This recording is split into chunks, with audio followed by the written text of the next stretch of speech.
ओडिशा सरकार द्वारा जातीय पंचायत राज दिवस को पंचायत ब्लॉक एवं राज्य स्तर में महा आरंभ पालन कर बालेश्वर जिला सिमुलिया ब्लॉक परिसर में ब्लॉक स्तरीय पंचायत राज दिवस पालित हो जाएगी। सिमुलिया बीडीओ गोपीनाथ खाखा सभापति अनुष्ठित सभा मुख्य अतिथि भाव ब्लॉक अध्यक्ष बाबाजी चरण मल्लिक जोगदे समस्ते सर्वप्रथमे काश्मीर पहलगाम रे आतंकवादी आक्रमण शिकार होई मृत्युवरण करथिबा भारतीय पर्यटकों पर 2 मिनिट सेमानकर आत्मार सद्गति निमंते नीरव प्रार्थना करथिले। परे बीडीओ गोपीनाथ खाखा पंचायत राज दिवस आभिमुख्य एवं पंचायत राज द्वारा ग्रामांचल उन्नति निमंते विभिन्न योजना विषय में निजर अभिभाषण रखिथिले। सम्मानित अतिथि भाव में ब्लॉक उपाध्यक्षा हिमाद्री नंदिनी, सीडीपीओ स्मिता पंडा, जिला परिषद रमेश चंद्र साहू जोग देथिले।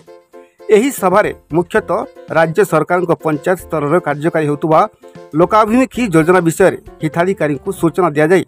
सिमुलिया ब्लॉक जोगाण विभाग पक्षर 20 जन हिताधिकारी को नूतन राशन कार्ड प्रदान करा जायथिला। आज जातीय स्तर आमर जो पंचायती राज दिवस अच्छी प्रथम थर पर ओडिशा रे 24 तारीख एप्रिल मास रु आरंभ है। यही अवसर रे विभिन्न कार्यक्रम जो सरकार ओडिशा सरकार केंद्र सरकार नहीं तार विभिन्न कार्यक्रम आज उन्मोचन करागला। एथिरे मुख्यतः आज आम समस्त ग्राम पंचायत अंचल आमर विभिन्न समस्त पीआरआई मेंबर्स को डाकिलु, एमबीके सीआरपी मान को डाकिलु, अंगनवाड़ी कर्मी को डाकिलु एवं लोक मान को डाकिलु।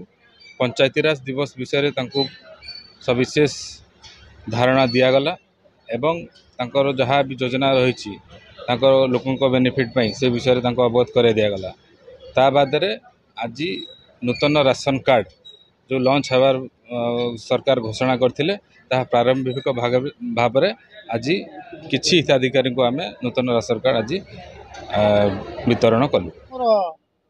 डिपार्टमेंट जो ब्लॉक चली पंचायत चली जिला परिषद चलती सबुठ बड़ दिवस आम पंचायत राज दिवस। यह नेशनल लेवल ठू आरंभ कर स्टेट लेवल पर्यंत एवं पंचायत स्तर में पालन कर मोटामोटी कहवा गले लोकाभिमुख सरकार लोकप्रिय योजना गुड़िक इम्प्लीमेंटेशन केमिति होउची ता होउची जनैबा होउची हमर उद्देश्य एवं ता लोक माने केमिति ताको उपभोग करि परिबे, लोक मान केमिति तार लाभ उठे परिबे, ए पंचायत राज दिवस मुख्य उद्देश्य। सरकार समस्त लोकाभिमुखी कार्यक्रम को केमिति लोकों पाखरे तृणमूल स्तर पहुँचा जापर से विषय रे आमे जनसाधारण को अवगत कराइलु। एवं सबुठ बड़ कथा हूँ जे पंचायत राज विभाग हूँ सरकार मेरुदंड। यही विभाग द्वारा सरकार तांकर जेते लोकाभिमुखी प्रकल्प अच्छी योजना अच्छी लोकों पाखरे पहुँचाती एवं गुरुत्व आमे देइथिलु जे पंचायत स्तर में आम समस्त जनसाधारण आमर मौलिक अधिकार एवं कर्तव्य को पाथय करी आमे सरकार सबू लोकाभिमुखी कार्यक्रम केमिति सफल भाव में रूपायन करा जिवो एथिबाई आमे समस्त यत्नवान हबा।